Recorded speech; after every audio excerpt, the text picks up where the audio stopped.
Je m'appelle Christophe Grison, j'ai 47 ans, je suis agriculteur à Mareuil-sur-Ourcq depuis 25 ans. À l'époque, l'exploitation avait 210 hectares, essentiellement en grande culture, maïs, blé, colza, un petit peu de betterave, des pois à l'époque. En 2004, nous avons pu nous agrandir, nous avons repris une exploitation en location de 150 hectares, ce qui fait qu'aujourd'hui nous cultivons sur 360 hectares. En 2013, nous avons une réflexion avec un associé, un jeune associé qui est venu nous rejoindre sur du maraîchage. Et nous avons décidé de nous lancer dans du circuit court, de la vente à la ferme, créer 2500 m² de serres et 2 hectares de plein champ. Nous produisons environ 30 à 40 produits de saison, principalement des légumes ainsi que des fraises hors sol. Nous avons ouvert une boutique à la ferme où nous ouvrons 3 demi-journées par semaine, ainsi qu'un distributeur automatique de légumes qui lui est ouvert 24 h sur 24 afin de répondre aux gens qui travaillent tard le soir ou qui commencent très tôt le matin.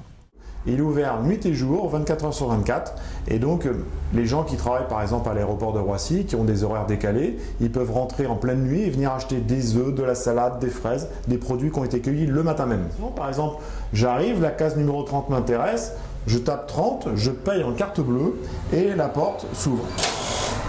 Et je récupère mes produits. L'appareil est climatisé, ce qui fait que les produits sont relativement frais.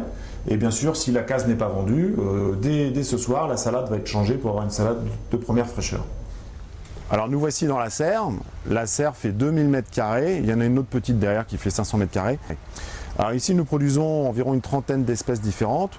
Ça va des melons, des courgettes, des tomates, plusieurs variétés de tomates, que ce soit des tomates grappes, des tomates cerises, des haricots verts, des concombres. De l'autre côté, nous avons des aubergines, des poivrons, nous avons de la salade au printemps, là en ce moment la salade elle est dehors, et enfin un quart de la serre produit des fraises. Nous avons privilégié la protection intégrée pour l'ensemble de la serre, c'est-à-dire nous n'avons pas pu nous certifier agriculture biologique parce que certaines productions vont nécessiter éventuellement un traitement. Mais depuis le début de l'année, seules les tomates ont eu un traitement fongicide, mais les salades, les navets, les radis ont eu 0 traitement phytosanitaire.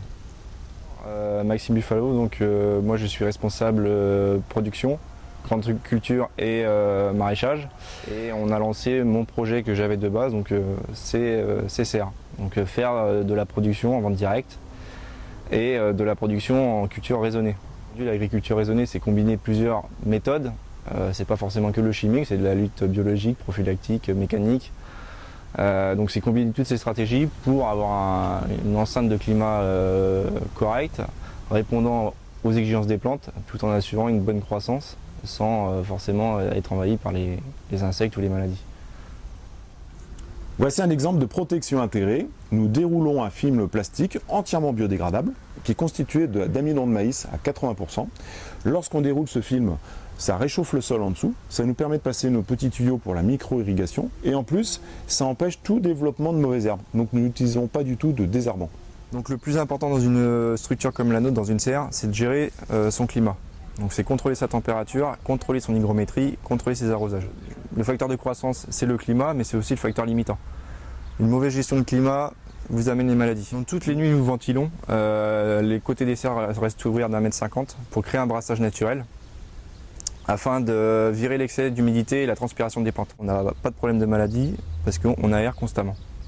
Dans la serre, 2 procédés pour irriguer, soit par le haut, soit par un goutte à goutte au sol. L'avantage, c'est que ce sont des micro-doses que nous pouvons appliquer et nous pouvons arroser rangée par rangée. Ça nous permet vraiment de sélectionner quelle plante a besoin d'eau, soit par le haut, soit par le bas. Vous l'avez compris, le maraîchage, c'est assez gourmand en eau. Néanmoins, pour faire des économies et ne pas prélever trop dans l'eau de réseau, nous avons fait le choix de stocker l'eau pluviale. Alors effectivement, l'hiver, nous souhaitons stocker l'eau. Une citerne derrière moi de 100 000 litres, une autre de 30 000 litres, nous stockons 130 000 litres d'eau. Grâce à l'eau pluviale qu'on recueille dans les serres. Néanmoins, ça ne suffit pas, donc le prochain investissement, je pense, ça va être la réflexion de faire un petit forage, un micro-forage, pour pouvoir stocker de l'eau dans une lagune, afin de pouvoir irriguer tout l'été. Je vais me pencher sur la question dès la rentrée, parce qu'il y a quand même pas mal de démarches administratives, notamment puisque nous sommes dans le périmètre de captage de l'eau de ma commune. Je souhaite effectivement ne pas appauvrir l'eau de mes concitoyens, mais je pense qu'il va falloir réfléchir à une solution d'être moins dépendant de l'eau.